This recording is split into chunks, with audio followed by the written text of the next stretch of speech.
멕시코 공연을 앞두고 이렇게 프리다 칼로라는 좋은 전시회가 있다 해서 오게 되었습니다. 저희는 이곳에서 이제 이분의 일생을 한번 쭉 보고 그리고 여기에 전시되어 있는 모든 글들과 콘텐츠들을 잘 보면서 이제 감상하는 타임을 가질 예정입니다. 바로 가볼까요? 네. 또 설명을 드리러 가볼게요. 그러시죠. 네, 안녕하세요. 저는 이번 프리다 칼로 사진전에서 전시해설 담당하고 있는 도슨트 한희심이라고 합니다. 안녕하세요. 반갑습니다. 그래서 멕시코로 투어를 가신다고 들었는데 네. 너무 부럽습니다. 저 너무 가고 싶어요. 진짜요? 네, 너무 가고 싶어요. 그래서 가시기 전에 오늘 이 멕시코의 약간 국민화가처럼 네. 여겨지는 이 프리다 칼로의 탄생부터 죽음까지 사진을 통해서 만나보신다라고 생각해 주시면 네. 좋을 것 같고요. 또 사실 저희 멕시코 가서 꼭 추천드리는 게 집회를 꼭 하나 구해보세요. 500페소. 500페소. 네. 그 집회 가져오시면 거기 프리다 칼로 얼굴이 새겨져 진짜요? 있어요. 네, 작품하고 프리다 칼로 얼굴이 새겨져 있고 뒷면에는 웬 이상한 아저씨 한 명 새겨져 있는데 그분이 누군지도 오늘 전시를 통해서 좀 찾아보도록 하겠습니다. 그러면 저희 본격적으로 안쪽에 좀 들어가서 프리다 칼로 어린 시절 함께 보도록 할게요. 네. 프리다 칼로의 유년기 시절 한번 저희가 혹시 프리다 칼로 원래도 알고 계셨을까요? 저는 이번 기회를 통해서 저희 처음 처음 알게 돼가지고 저는 그 사진 유명한 사진 있잖아요. 유명한? 너무 쿨. 아, 뭔지 알아요. 네네네. 그 사진 말고. 보통 이제 프리다 칼로라고 하면 눈썹을 네. 제일 먼저 생각을 해주시는데 이렇게 남길 수 있었던 게 한번 사진 작가 이름을 좀 봐주세요. 기에르모 칼로. 기에르모 카로. 아버지가. 아 설마 그러면 집회 뒷면이 저분이시나요? 아니요? 아니에요. 아, 이런 로맨틱한 아버지와 딸이 이렇게 집회. 오, 새로운 생각인데요? 아버지가 사진사. 맞아요. 되게 와, 예리하셨어요. 멋있다. 기엘모 칼로랑 프리다 칼로 성이 같아서 네. 실제로 친아버지가 멕시코에서 되게 잘 나가는 사진관을 운영하신다고 해요. 그래서 아버지가 찍었던 또 다른 사진들 저희 안쪽 조금 더 들어가서 네. 같이 그래서 이렇게 사진이 막. 와. 근데 뭔가 배우님이라. 그러니까 되게 잘 나가는 사진이었던 거죠. 와. 그래서 한편으로는 꽤 유복한 어린 세절을 좀 보낼 수 있었다고 하고요. 그 작품을 추가로 조금만 더 보여드리면 네. 이게 프리다 칼로의 아버지. 아버지를 위해서 프리다가 선물한 작품. 와. 세상에. 뒤에 사진기 보이시죠? 카메라. 아 사진기. 네, 어떻게 보면 어렸을 때 아버지의 이런 영향을 많이 받았다라고 봐주셔도 될 것 같아요. 그런데 이제 프리다 칼로는 사실 저희가 한마디로 요약해서 말씀을 드리면 평생 고통을 예술로 승화시킨 화가라고 소개가 되는데 근데 사실 프리다 칼로가 첫 번째로 가진 꿈은 화가가 아니었다고요. 그죠? 어떤 것 같습니다. 선수? 축구 선수. 사진가? 아버지가. 아 사진가. 모델? 모델. 어렸을 때부터 사진을 많이 찍혀서. 네. 사실 프리다 칼로는 굉장한 엘리트였다고요. 아. 거의 전교 1등 도맡아 했던. 와 진짜. 네네. 그래서 사실 공부도 되게 잘하고 운동도 잘하고 굉장히 튼튼한 아이였잖아요. 근데 이 프리다의 인생이 송두리째 바뀌게 되는 건 고등학교 때 한 사고였다고 해요. 와. 그 사고에 대해서는 안쪽 조금 더 들어가서 네. 하겠습니다. 어떤 사고일지. 흥미롭다. 그러니까 정말 처참한 사고였고요. 그 프리다는 특히 버스에 저희 손잡는 그 난간부 네. 있죠. 네. 그게 몸을 통째로 다 관통하고 지나가서 척추랑 자궁이랑 다 관통을 하고 지나갔어요. 위쪽에 보시면 버스랑 전차가 이렇게 충돌되고 그 옆에는 많은 사람들이 쓰러져 있어요. 그래서 그 당시의 사고의 모습을 좀 재현한 한 장면이고요. 이 사고로 인해서 정말 많은 모든 인생 자체가 송두리째 바뀐다고 해요. 더 이상 사실 의사라는 꿈을 꿀 수 없었고요. 근데 이렇게 병원에 누워 있었는데 사진가였던 아버지가 딸을 위해서 선물을 하나 했다고 해요. 어떤 거 선물했어요? 뭔가 그림 보죠. 스케치. 그림과 관련돼서 스케치북 맞아. 캔버스랑 물감, 아. 붓을 선물했어요. 본인을. 엄청 잘 맞아요. 그리신다. 거울을 보고 사실 최초의 자화상이라고도 소개가 되는데 되게 우아해요. 네. 근데 어렸을 때 사진 한번 기억해 보시면 좀 뭔가 다른. 네. 그쵸? 맞아요. 약간 분위기가 좀 달라요. 네. 프리다 칼로의 실제 살아생전 다양한 시대별 사진이 담겨 있고요. 좀 굉장히 다르죠. 네. 이 그림을 그린 직후부터는 본인이 이제 새롭게 가야 할 길은 화가의 길이다 라는 걸 완벽하게 알게 되고요. 사실 저 같으면 사고로 이렇게 병상 계속 누워 있어야 되고 걷지도 못하는 상황이면 포기하고 싶겠지만 네. 프리다는 오히려 친구들한테 편지를 쓴다고 해요. 나는 너무 어리기 때문에 이제 뭐든지 또 다른 내일이 기대된다. 나는 또 회복하고 또 다른 미래를 꿈꿀 수 있을 것 같다 라고 또 다른 희망을 보기도 합니다. 화가를 성공하기 위해 어떤 방법을 힌트가 있네. 힌트야? 화가 선배님들의 오! 조? 오 진짜 맞아요! 보는 건가? 오 바로 맞아요? 네 맞아요 오, 맞아요 화가 네 선배님들을 찾아갔던 거예요. 와. 그러니까 말하자면 그 당시 멕시코에서 이제 제일 잘 나가는 화가를 찾아간 거죠.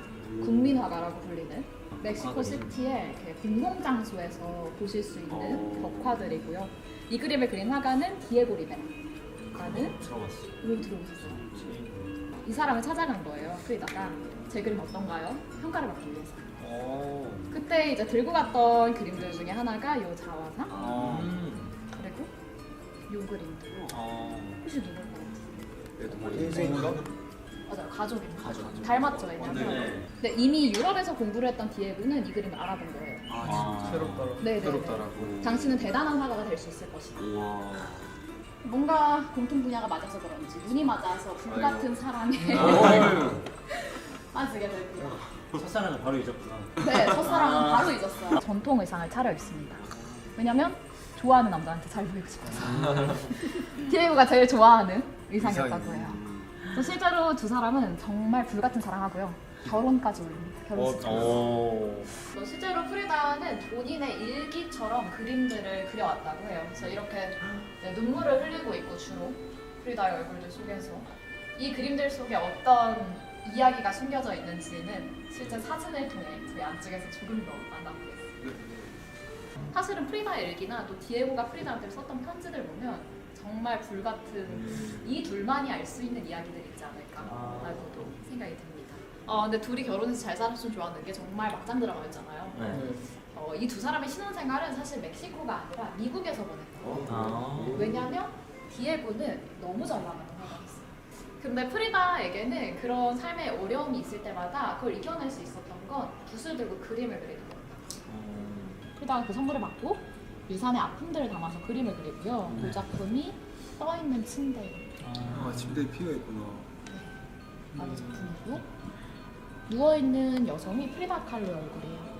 그리고 각각 더 이상 숨쉬고 있지 않은 태아, 그리고 부서진 자신의 골반, 병원의 수술 장비들, 그리고 디에고가 병원에 있을 때 선물했던 꽃이나 또 이 병원에서 시간들이 너무나 더디게 가는 시간을 달팽이.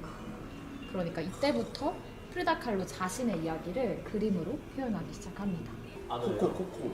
오 맞아요. 오 되게 예리하시다. 네. 코코 코코 느낌. 코코 거기 느낌. 엄청 그래서 사실 그 코코 딱 말씀해 주셨는데 코코에도 프리다 칼로가 나와요. 그 다시 보시면 어떤 거 같아. 그 눈썹. 맞아요. 그게 맞아요. 그분이 프리다. 네. 눈썹 분장하고 막 열심히 그림 그리던 다시 보시면 프리다 칼로가 보이실 겁니다. 푸른 집하고 하얀 집 같은데 사실 측면 보시면 이렇게 붉은색. 붉은색이 마주하고 있어요. 그래서 지금 전시장 들어오셔서 눈치채셨을지 아. 모르겠지만 맞네. 네, 벽면의 색이 파란, 빨간, 검정색. 실제 프리다 칼로가 평생을 보냈던 이 푸른 집에서의 초대로 이 공간이 연출이 됐다고 합니다. 집대 뒤에 또 다른 사람이 있다고 했어요. 이제 아빠였으면 참 낭만적이었을 텐데 아예 낭만적이고 남편이 낭만적이네. 있으니까요. 네. 디에고의 얼굴이 뒤편에 함께 새겨져 있고 그러니까 어떻게 보면 멕시코를 대표하는 국민 화가 두 사람의 얼굴이 국민 부부였던 거죠. 정말 스타 부부이기도 했고요. 왜냐면 프리다 칼로의 그림들도 이때부터 멕시코에서 전시가 되기 시작하고 전 세계적으로 이름이 알려지기 시작했다고요. 아까 저 주나우 두 명의 프리다. 맞아요. 오, 되게 예리하시다. 맞아요. 프리다 칼로 작품 앞에 서 있고요. 보시면 실제 작품 사이즈가 생각보다 굉장히 커요. 네, 굉장히 커요. 근데 이 그림이 굉장히 의미 있는 게 루브르 박물관에서 소장한 최초의 멕시코 화가는 디에고가 아닌 프리다. 이겼다. 이겼. 되게 의미 있는 작업이죠. 근데 화가로서 프리다는 꼽혔지만 건강 악화가 점점 속도가 네, 너무 진짜로. 이 세 가지 조건을 들어서 두 번째 결혼을 시작을 하고요. 나름대로 두 번째 신혼생활은 굉장히 또 아름다웠다고 해요. 뭔가 아니, 있었나 보다. 그치. 이게. 음. 이상의 평범합니다. 뭔가. 그 이상의 뭔가가 있었던 것 같죠. 그리고 사실 그래도 조금 속 시원하셔도 좋을 게 두 번째 신혼생활 당시에는 프리다의 얼굴이 되게 평온해져요. 옆쪽에서 한번 볼까요? 프리다는 이 당시에 진짜 잘 나가는 세계적인 화가였어요. 멕시코뿐만 아니라 유럽에서 전시하고요. 옆으로서 보면 와보시면 전시회에 초청을 받아요. 근데 무려 피카소 전시회. 왜냐하면 피카소가 프리다 칼로 자화상을 보고 눈물을 흘리면서 디에고한테 가서 그렇게 얘기했다고 해요. 지금 시대에 나도 당신도 그릴 수 없는 그림들 이 사람이 프리다가 그리고 그 당시에 프리다의 모습을 그대로 작품으로 남긴 게 부서진 원줄, 옷이 네, 온몸에 못이 박혀있고. 그런데 프리다 칼로는 그 얘기를 듣고 분노합니다. 그럴 것 같아요. 그냥 초현실이라는 자기 네. 현실. 아 그죠 맞아요. 그죠. 나는 사실은 초현실주의가 뭔지도 모르고 나는 꿈의 세계를 그린 게 아니라 나의 현실을 그렸을 뿐이다.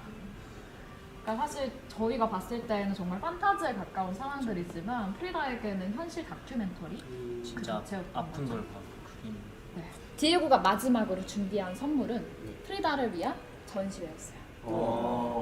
사실은 전 세계 많은 곳에서 전시를 했지만 정작 멕시코에서는 개인전을 못했었다고 해요. 네, 그래서 마지막 프리다를 위한 멕시코에서 개인전이 준비가 되고요. 의사 선생님 말도 지키면서 프리다를 침대째. 맞습니다. 위에서 침대 통째로 전시회장으로 옮겼다고요. 보시면 이렇게 뭐 마음 아픈. 누워서 그 지인들의 축배를 받고 있는 프리다의 모습이고요. 이제 막 화가로서 꽃피었던 47이라는 나이로 세상을 떠난다고 합니다.